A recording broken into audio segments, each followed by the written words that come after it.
For the most part, we are water. That may be oversimplifying things, but about 60% of our body weight comes from water. This information I got from an article, How Much Water Should You Drink Per Day, on Authority Nutrition's website. It should be important to maintain this amount of body water, right? The water in our bodies can come from either beverages or liquids, which supplies about 75 to 80% of our water intake, or food, which supplies about 20 to 25%. The amount of water one needs depends on the individual. Different foods and different drinks supply different levels of hydration. Considering this fact, an important question to ask college students and the average adult is, will this coffee alone keep me hydrated? Before we can answer this question, we must look at some simple functional parts of the body. The kidneys produce about 1 to 2 liters of urine per day, but we also lose water through feces and continuously by exhaling air. The continuous evaporation from the lungs and the skin is called insensible water loss.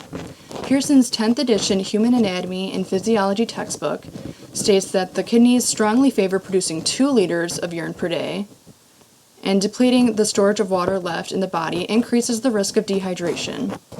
Regulating these tasks of the kidney are the antidiuretic hormone and aldosterone, which essentially trigger the kidney to conserve water in the body. A healthy, hydrated cell should look similar to this water balloon. And according to the Human Anatomy and Physiology textbook, the body contains trillions of cells. The cells of a dehydrated person may look similar to this, lacking in water and kind of shriveled looking.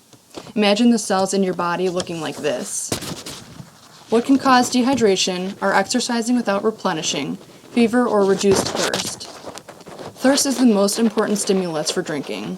Dehydration is common among the elderly because their thirst is greatly reduced, and their food and beverage intake is less. Dehydration can cause constipation, kidney stones, increased risk of gallstones, acne, and some links have been drawn that it can cause bladder or colorectal cancers. This information also came from the Human Anatomy and Physiology textbook and Authority Nutrition's article, How Much Water Should You Drink Per Day? One last major health issue related to water is water intoxication. Too much water in the cells may cause swelling of the cells, represented in this balloon here. Water intoxication is rare, but it can occur when too much water is drank at one time so that the kidneys cannot process it all. It can lead to headaches, possible seizures, and sometimes death. The recommended amounts of water are generally about 3.7 liters per day for men, 2.7 liters per day for women, and these amounts are increased for pregnant women at 3 liters per day and 3.8 liters for breastfeeding women.